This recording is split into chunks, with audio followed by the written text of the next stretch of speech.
Well, hello everyone. It's Feroshia Knight here from Coach Training World, and I am so honored to be spending this morning talking with Dr. Gina Conner. She's a professor at a state university who has done some beautiful work with coaching in-house.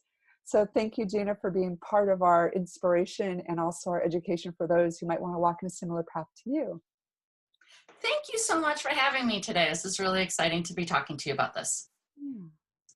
Yeah, would you maybe start with talking about what inspired you to actually become a coach? That's a great question. One of the ways that I'm really utilizing my coaching skills is with the teachers I work with. So I work in teacher preparation. I work with new teachers, and this coaching skills that I've gained have really just beautifully melded with the work that I do with teachers and visiting them in their classrooms and helping them to grow and develop as teachers and to cultivate the skills that they need to be effective teachers in the classroom. And with coaching, what really drew me to it was a different approach beyond just looking at instructional coaching, but to look at teachers through a different lens, through more of a whole person lens, because they really bring their whole selves to their job and to their profession and how they impact their students. So I really love that concept of how I've brought that into my work with them. And I love that too, because it really sounds like not only is it rewarding for you, but it's rewarding for them. And you'd said something once to the effect of, what you get in terms of feedback from them. Could you talk a little bit about that? Oh, sure, absolutely. So I think one of the most exciting things to me this year that I had mentioned to you previously was, I think, I took more of an instructional coaching approach, but I also had more of a consultation type approach as well. So it was kind of instructional coaching / consultation, because I'm working with new teachers, and I think it's pretty typical in working with new teachers that we often feel like we need to tell them what their goals are or tell them how they need to improve.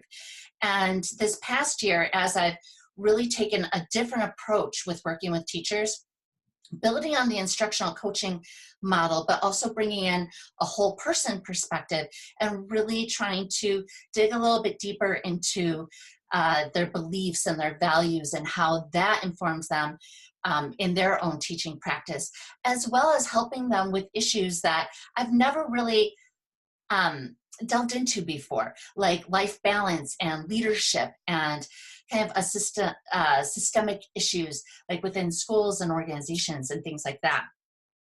And what I've seen is an impact on my evaluations as their instructor is that looking at the difference before I used it and looking at the comments, and I had very few really robust comments. It was like, oh, she's great, things like that. Once I started using this approach, I could not believe the number of comments and positive feedback that I got from teachers about how it's helped them, how my work with them has made a difference in their practice as a teacher. So that was so affirming to me when I saw the huge difference between those. I'm like, oh my gosh, this is really they feel it. They feel the difference. So even though some of them don't even know the difference because it was kind of with other students, but I see the difference in the feedback that I'm getting from students.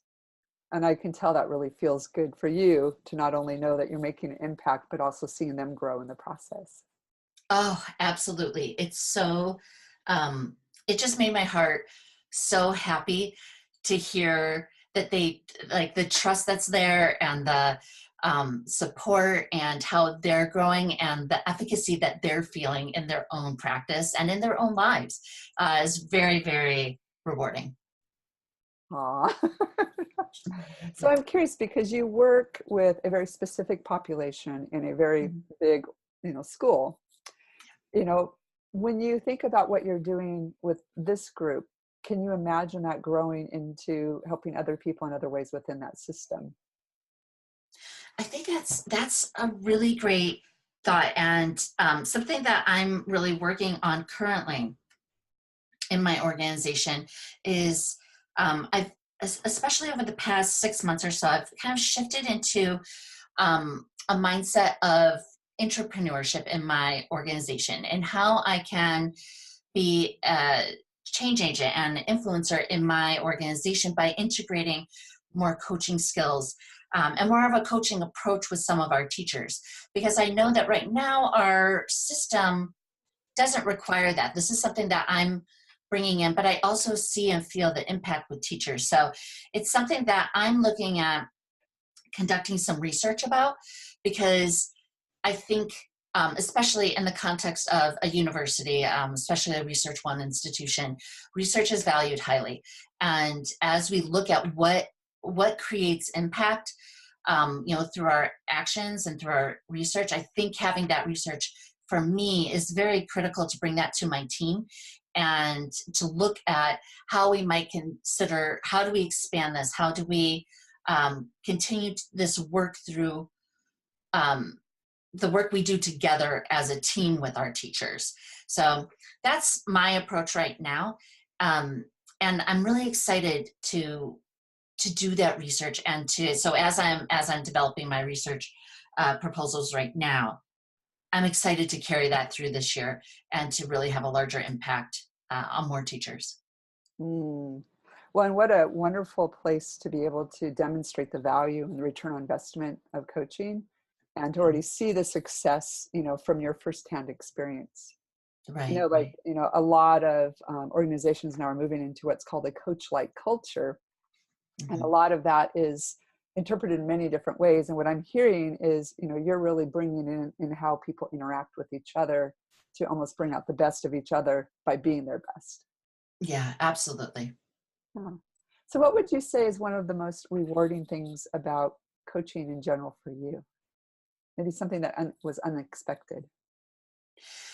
Yeah, I think this year, like I mentioned before, I'm blending a whole person approach with coaching, layered with instructional coaching. And I think that one of the things that I didn't, let's see, I'm trying to think, sorry, how to explain this, that in working with teachers, that they have issues beyond just the classroom.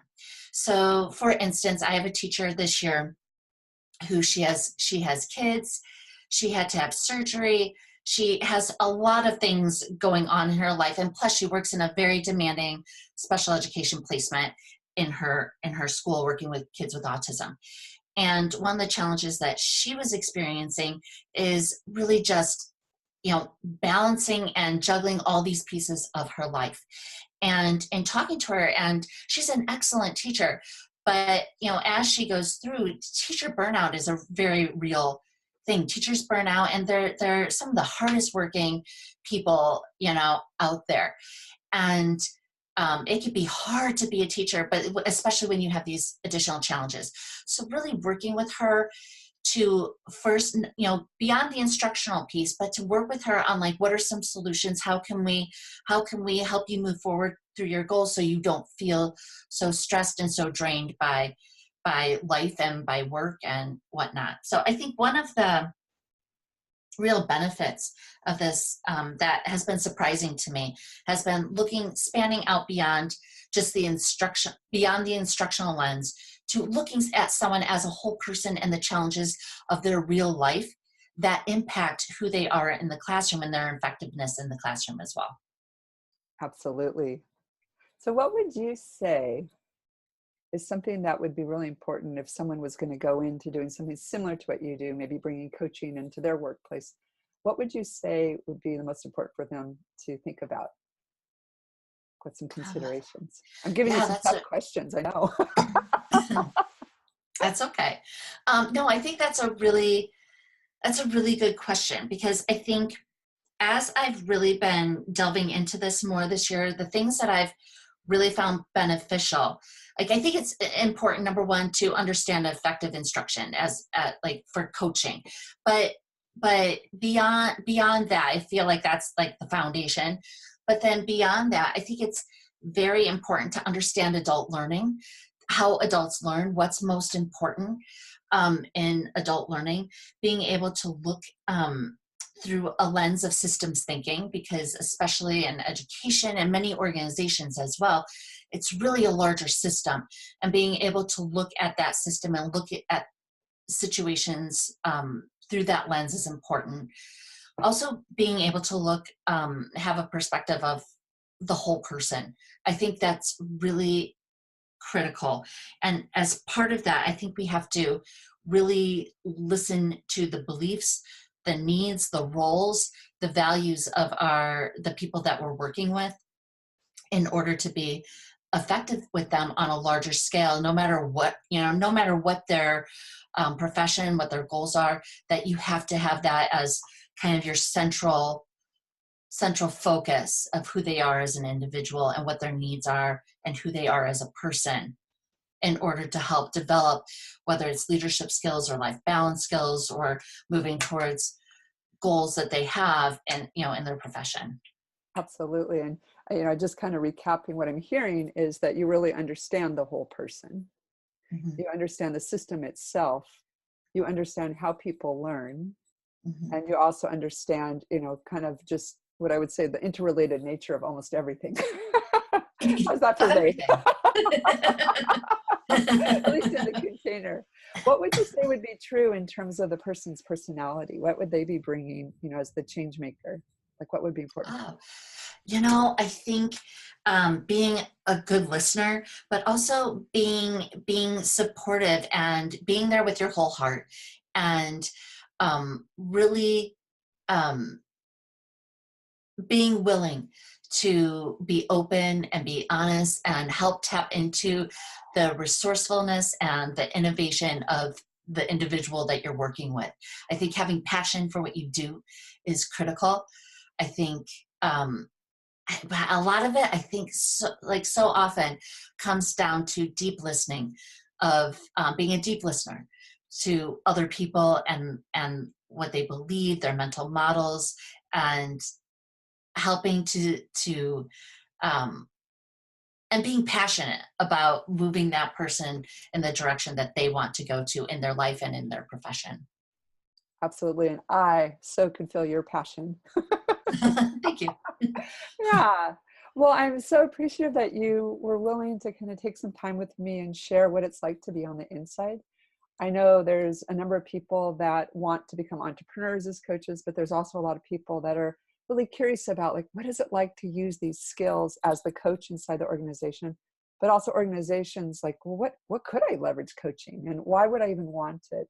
And I feel like, you've really shined the light on some ways that coaching can really be beneficial to the organization, the individual, and of course the change maker as well. Is there anything else that you would like to offer before we close up? Anything that we haven't touched on? I want to thank you for shining a light on intrapreneurship, because it's something that isn't always at the forefront. And it's really, I think there are so many rewarding ways to use these skills within organizations to make our organizations better, to bring a light to new understandings of people and our ways of working. And I think it can really have such a positive impact in any organization. Absolutely. And I have to say, I'm secretly admiring, like, had I thought about becoming an entrepreneur years ago, 3 decades ago, I wonder, like, what would that have looked like? Because I always looked at, I don't want to have a day job. And I became an entrepreneur. But just hearing your work and seeing your joy makes me pretty excited about the opportunity. Who knows? Probably not in this lifetime, but it's just such a great way to see an organization that's so supportive and allows you to really do your thing and bring your best and also bring the best of others. So thank you so much, Gina, Dr. Gina. Thank you. Oh, I really appreciate you and the work you do. Thank you. Same here. Thank you.